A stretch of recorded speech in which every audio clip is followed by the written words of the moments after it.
If you boot up Assassin's Creed Valhalla right now, you will see an advertisement for the Ubisoft Forward E3 stream that will happen on June 12th. We saw Valhalla in the trailer for the event too, and on the Ubisoft Forward website, it's noted that we will also receive updates from live titles such as Valhalla and Rainbow Six Siege on their upcoming content. Oh, and by the way, while editing this video, the official Assassin's Creed Twitter account posted that this Saturday tune in to Ubisoft Forward to see more of what's coming next to Assassin's Creed Valhalla. So what can we expect for Valhalla? In this video, I want to go over recent rumors, rumblings, news, and also my predictions for the Ubisoft Forward event. If you like that, then a like on the video would really help me out.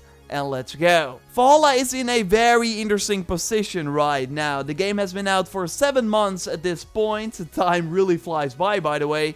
Now, but it's good to remember that Assassin's Creed Origins support was already over in April. Like by that point, both the Season Pass expansions and all the free content was already released. Odyssey's post-launch of course lasted a bit longer. By this point we would have the second Atlantis episode, 10 free 45-minute long Lost Tales of Greece missions, new mythical creatures, many quality of life updates. It's of course no secret that still to this day Odyssey's post-launch has been way better than for Valhalla, but we've always been told that Valhalla will benefit from a stronger and longer post-launch program than Odyssey. And that was in February, by the way. In May, during the most recent investor call, they noted that what we see with Assassin's Creed is that we have a fantastic recipe, and that's why we decided to expand the Valhalla post-launch program to make it the biggest, longest, and strongest that we ever had on the franchise. So they added biggest to it as well. The point is though that 7 months later we still haven't really seen that. Odyssey had way more stuff after 7 months than what we now see for Valhalla. So I think it's safe to assume that most of the new content and features they have planned are still to come. I think it's interesting to look at Odyssey's E3 presence as well after its release to see what we can learn from that, and I will touch on that a bit later in the video. But it's already interesting that Odyssey was part of the pre-show and not the main event. Now for Honor, Trackmania, The Crew 2, Brawlhalla and even Watch Dogs Legion are part of the pre-show, while Valhalla will be talked about next to Far Cry 6, Rainbow Six Extraction that was just revealed, and Riders Republic. So they're really taking this seriously and really think that they got something big to show if they're putting Valhalla on this E3 style stage. So what I think will happen is that we get this future of Valhalla video with Jose, the post-launch producer, maybe some developers talking about the content that we already saw, so the river raids, the transmog system, the festivals, and how they're just getting started. Get your bingo cards ready everyone, because we will totally hear some cliches I think during the Ubisoft Forward. So after that I think they will look at the most imminent future, so the next update that I think, as said in my previous video, will launch on June 15th and include the Mastery Challenges. The combat challenges with a score that might all be accessed via shrines in Mercia. This is something that was found in the files, as we see in the shot from Andy Reloads, which was shared to me by Anditia, and I hope I pronounced your name right. And we likely found one of these shrines already in the game over here on the map right, and the note before this shrine was recently updated. So long story short, I totally think we will hear about the Mastery Challenges during this event. I think they will touch on the new Lifa Summer Festival. I expect to launch on June 17th because the real world event is on June 19th.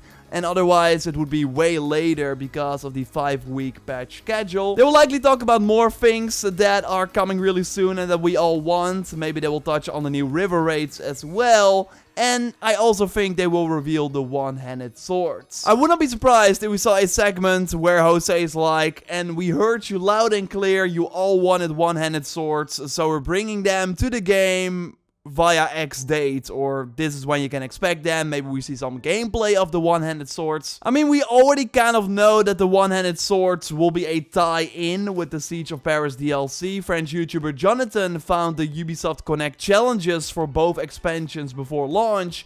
For Wrath of the Druids, it said defeat 100 enemies using a sickle, which we now actually can find in the game. And for the Siege of Paris DLC, he found defeat 100 enemies by using a short sword. So it's as good as confirmed, but because one-handed swords were so heavily requested, I don't think they can put it behind an expansion paywall. So that's likely why they will add them to the game for free at some point. Maybe around the launch of the DLC, maybe even before. Something like that. Would not be surprised if they announce that here. I also think they will touch on the Siege of Paris DLC itself. Show some gameplay, cinematics, maybe reveal a release month or a date so we know when we can expect it. But yeah, I don't think that's enough for the E3 main stage, right? Like, Watch Dogs also has a pretty highly anticipated DLC coming with Aiden Pierce. They're not showcasing that during the main event. So I think there's more, and also all the stuff I just mentioned are things we already know. I think there will also be some things we did not know, some secrets or surprises. During my interview with Jose, I asked him about this. This is actually the only thing that I haven't talked about yet. I linked it to the Final Fantasy crossover we had in Origins that really came out of nowhere. Like, can we expect some things like that for Valhalla as well? And this is a small snippet of his answer. We love the game. We want to do something different. It would have been really easy to copy one of the plans in the past, right? And just say, sure, we've done this before. Let's do it again. But really trying to challenge ourselves and just say, you know what, we want to do something else. And then he continues saying that by the time that we get to play the game, the people on the team have of course already been playing it for years. So they want to try something else and they have some crazy ideas. And well, one thing that caught my attention is what Pyrite shared in my Discord. A mention of a roguelike DLC in the files of the game right now. So at first, I did not find that too interesting. I mean, it could just be an idea they once had. But then Watch Dogs Legion of the Dead was announced and is now in alpha. It's a zombie roguelike game with the gameplay and the world of Watch Dogs Legion. You get a new character every round with a random perk. You can pick up new weapons and loot along the way, which will always be random. And you also can sometimes start in different locations. Like, the idea is that every run should be slightly different, even though the objective to get supplies is the same. Like, that was a total surprise that they were working on this zombie mode. It came out of nowhere, and it also might hint at the plans that they have for Valhalla 2. Especially with roguelike in the files and Jose saying that they want to try something different. Ubisoft is always looking at ways to make their single player titles more replayable. Like, their goal is to keep us in the game for as long as possible. We're not really seeing that with Valhalla compared to Odyssey. But the point is that in these PvE games, you can run out of content. You can have completed everything, while in a PvP game there's an unlimited amount of content, right? So they're trying to make replayable content in these PvE games as well, and the roguelike genre might actually be a solution for that, and it might be the way forward for Ubisoft single player titles like Assassin's Creed Valhalla. At E3 2019, so the first E3 after Odyssey came out, Ubisoft announced the story creator mode, which was also an effort to give the game an unlimited amount of content after launch. So they're constantly looking for something like that. Oh, and yeah, the story creator mode was announced during the pre-show. Like, it did not even make the main stage. And we of course also did a segment later on at E3 with yours truly.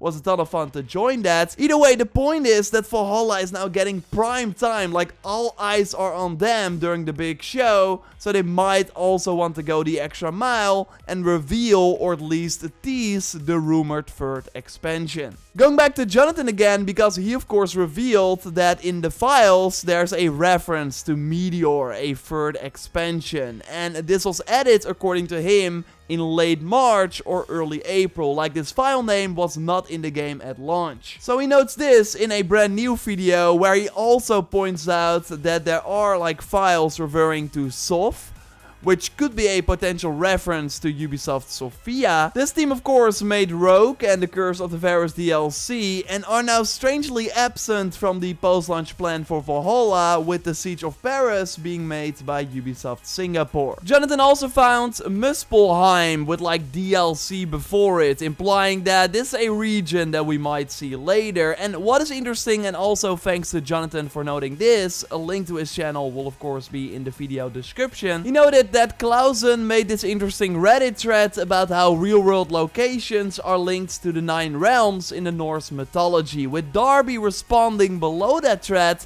saying that Muspelheim was partly correct, which they saw as all of Northern Africa. So what if we go to Muspelheim and then in the real world we go to North Africa in this like potential for DLC? The Vikings actually made it to North Africa as well. Very interesting stuff, but still a lot of speculation. The other theory is that we just go to the other realms as a full Fate of Atlantis style DLC. And in the Curse of the Pharaohs, we went to different afterlives as well. So the content is still unknown, but that there is a third DLC coming seems extremely likely, and that it will be like even bigger than Siege of Paris, like this Far Cry New Dawn style expansion. So teasing that with a like early 2022 date would be really huge at E3. So curious if that will happen. Of course, your theories are more than welcome in the comments down below. I'll be live reacting to the event. You can find a link to my live reaction in the pinned comment, so you can already set a reminder for when it goes live. We'll also be live on Twitch, and we'll link to my Twitch channel also in the pinned comment. And before that point, I will of course have a weekly reset stream on Tuesday already. And if you want to know what else you can expect during the Ubisoft Forward event or like other events during E3, totally watch my new video by clicking on the screen. For now, I will speak to you next time, and goodbye.